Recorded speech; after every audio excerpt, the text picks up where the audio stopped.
Hallo Alex. Hallo Kellerchen. Es ist irgendwie ein bisschen besonders jetzt, weil es zum ersten Mal seit einem Jahr passiert, dass wir gleich 2 Live-Folgen hintereinander online stellen.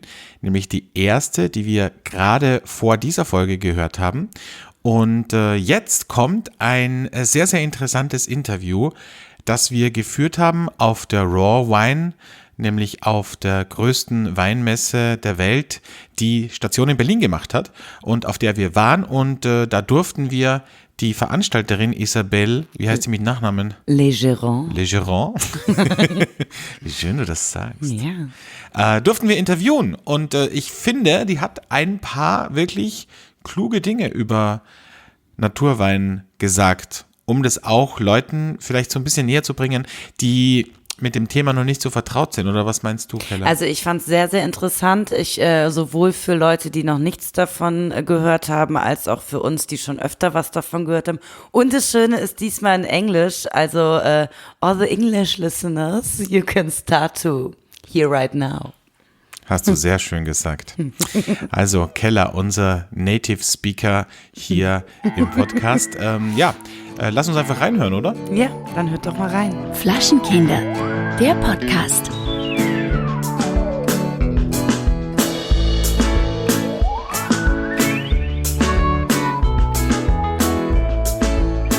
Wir freuen uns besonders, dass Isabelle heute bei uns ist. Isabelle ist die Veranstalterin, die Initiatorin von der RAW sozusagen. Hello Isabelle, welcome Thank in our you. podcast show. Thank you for being here, Yeah, we are very happy. live from Berlin in the Raw Wine. Yeah, so not all of our podcast listeners know you, so could you introduce yourself a little bit? Well, so my name is Isabelle. I'm the organizer, the founder of this event, which is Raw Wine. I created it in 2012.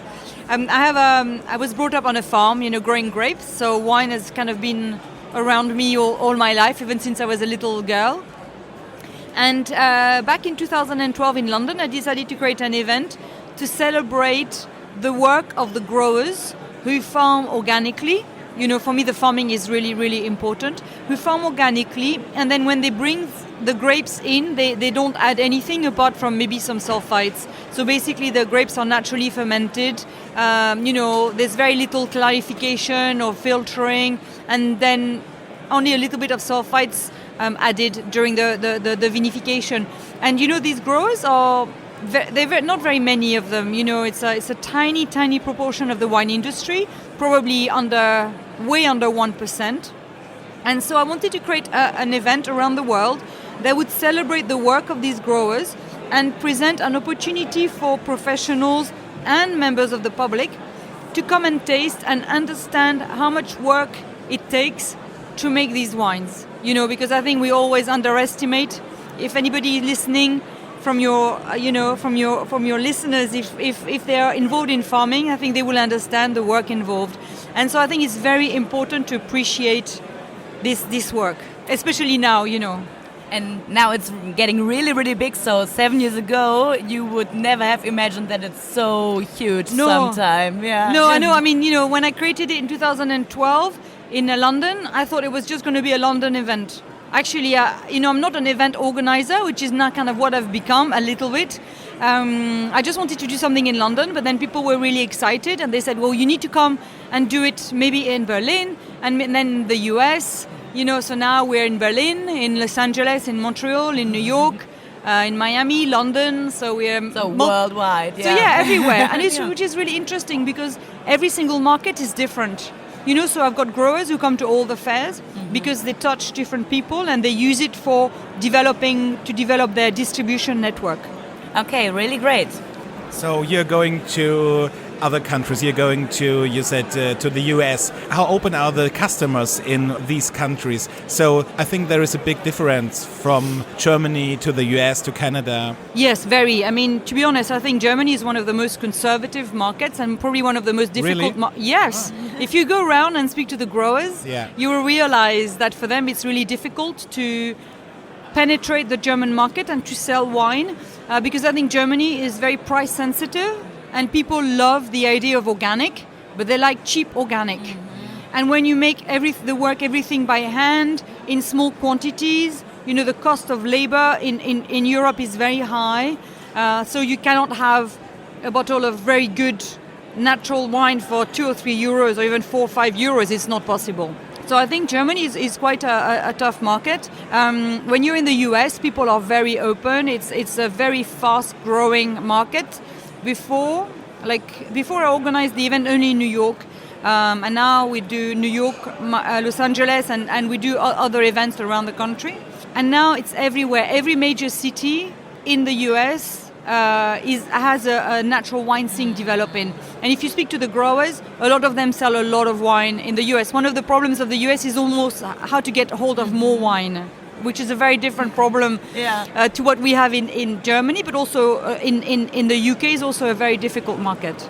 And what do you think about the traditional wine areas like France or Italy? I think they're changing. I think people are... there is still the very strong, very traditional, conventional winemaking area where people are focused on farming, maybe with chemicals and products, and making wines according to a certain style because they think that's what sells. Mm-hmm. But in parallel to this, there is a very small, growing, part of these classic regions you can see here, like I think of Burgundy. I think Burgundy has more and more now, obviously organic biodynamic vineyards, but made naturally with low intervention. Same in Bordeaux, same in Piedmont, in Tuscany as well. I think we're seeing a lot more low intervention winemaking sort of happening, which is really great. They're still not the norm, they're still like, on the sideline a little bit, but things are changing everywhere. And I think essentially it's changing for two reasons. I think people are realizing that organic farming is a pathway to quality. So if you want to make very high quality wines, you have to farm organically. I mean, that's it. There's no mystery, basically. If you don't have the connection between the plant and the soil via living microbiology present in the soil, there cannot be real communication. You cannot talk about terroir. So that's one thing. And I think people are now beginning to realize this. And also then people also realizing that, the drinkers out there are changing. They're getting younger. They want different things. They want a real story. They want to understand. They want to buy wine that have ethics. Mm-hmm. People care about the environment. They care about the health of the consumers. And I think these two elements mean that, the natural wine, low intervention organic biodynamic wine movement is growing. It's funny because if you think of wine teaching, of how to learn about wine, there is still the only way you can learn it or to get a sommelier is like WSET, like you learn all the... I know it because I do it at the moment because I want to realize what other people are talking about, because when you come from the other side, you like natural wine, then you say, I want to do something with wine. You have the only way to learn how to, destroy everything, how to do, the Schönungsmittel, what's the English word for it? It's like the things to put in the wine that are not real, that are not organic. So it's. Do you think maybe 10 years later on there is something like an education for natural wine in this case? I hope so. I think it's quite slow. Mm-hmm. I think still because the volume, the vast majority of people make wine with adding a lot of stuff. I think these organizations, they cater for the volume and they cater for the bigger quantity and the larger quantity of wines made. I think there is definitely of course we need to teach more about natural wine, because I think I come from quite a classical background. I studied for the Master of Wine. I'm a Master of Wine, so I've gone through WSET diploma and everything, and I think it's very important to understand the classics, to understand the geography, to understand everything, and then to decide the style of wines you prefer. But it's true that at the moment, this education, I think, is really missing. And, almost what I say to people when they say to me, I want to learn about wine, what do? I say, don't bother about any of the formal education, maybe, but maybe spend 1 week in Spain working with a vineyard, then go to France, then go and just meet the growers and understand a lot more about the farming and about the winemaking, because at the moment there's no other way of doing it, unfortunately. Yeah. We're talking with many winemakers, with sommeliers, and most of them, they say it's very difficult to explain the customers what is natural wine, because it's not so it's organic and there are no sulfites inside. It's more. What do you say to a newcomer? Well, I say that it's wine the way that it's been made, for thousands of years, really.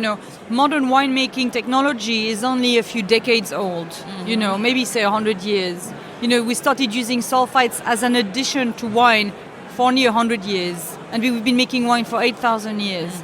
So I think it's about the way I communicate about the natural, low-intervention, organic, natural biodynamic wines is to say, it's the same comparison as sourdough bread, which is very authentic, which is quite strong in flavor, but made with time, rising over 1 or 2 or maybe 3 days, versus, white sliced bread you can buy in the supermarket, which is made very quickly. And I think natural wine is the same equivalent, It's just wine which has a clean farming, a living farming, and when you put it in your glass, it is still living. And I mean literally it is living. So you still have the microbes, you still have the bacteria from the fermentation process still alive, because you didn't kill it off with loads of sulfites. So if you put it under a microscope, there's a lot going on in the wine. And so it's a living representation of where the wine is from. When you make a conventional wine and you sterile filter and you add so much sulfites that nothing can survive as an environment, then you make an inert dead wine. And for me, that is the big difference. And that's why I love natural wine so much, is because they are living, and I know that, when I taste this wine, I really taste a sense of that place. And for me, that's really important. What are your wishes for the future, for the raw especially, but also for the natural wine community? It's a great question. When I set up raw wine, I wanted it to create a transparent environment. So we declare, if sulfites are being used, we declare it, and we declare how much residual sulfites is in the actual wine, and we make that information transparent on the catalog, on the website. And I wish for the transparency to be taken further, to the consumer. So I would like the bottles of wine to all carry the list of ingredients. I find it really shocking that as a consumer, I go into a wine store and I pick up a bottle of wine and I have no idea what I'm drinking. And I find it shocking that the institutions, the governments, Brussels, I don't know, don't think that it is weird, because it's a food stuff. We put it in our body, we digest it, like cheese, like bread, like milk, like yogurt, like anything you buy. And you expect when you buy any food stuff to know exactly what it is. And I think if we can achieve this, I think maybe we don't even need to have a definition for what is a natural wine, because by itself, we will know exactly what's in the wine. And then the other thing I think is very important is I think we need to start penalizing people who farm with chemicals. They should be the one who have to pay for a certification. They should be the one who have to pay for people coming around their vineyards, for testing the wine, for glyphosates, for whatever pesticide residues will be in the bottle. I don't understand why it's the people who farm organically without anything who have to pay to be certified, who have to pay to be controlled. I think for me that doesn't make any sense. So I think we need to start taxing the wines that are made by destroying the planet, very simply. And I think that then we'll be making big progress.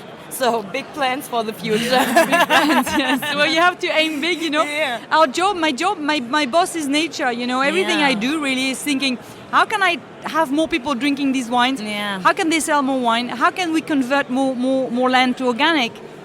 Otherwise, what's the point? I don't do this just to do an event and have people turn up. There's a much bigger mission here, and that's what we need to. And that's why your job is so important, because you're reaching so many people, and then we can make people understand how important the work of these growers from a farming perspective is. Of course. That was our plan sometime to get the German think about something. Spread the message. To spread the message. Yes, thank you.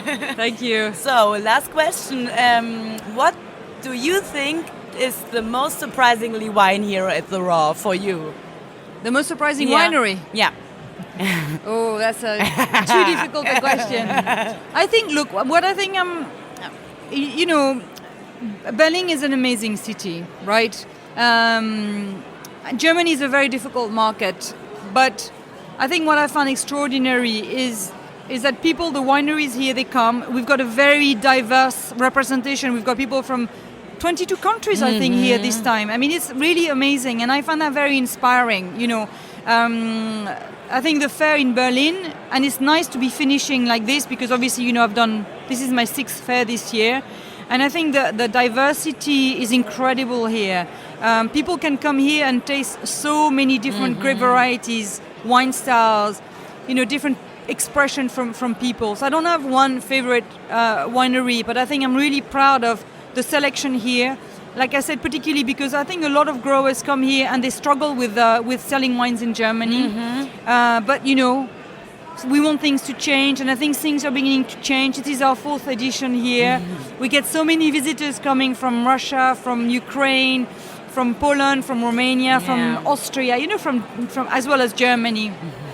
So I think, you know, I think Berlin can be really proud of the selection and people turning up here, and I think it's a very special day for us. So thank you very, very much. Thank you, my pleasure.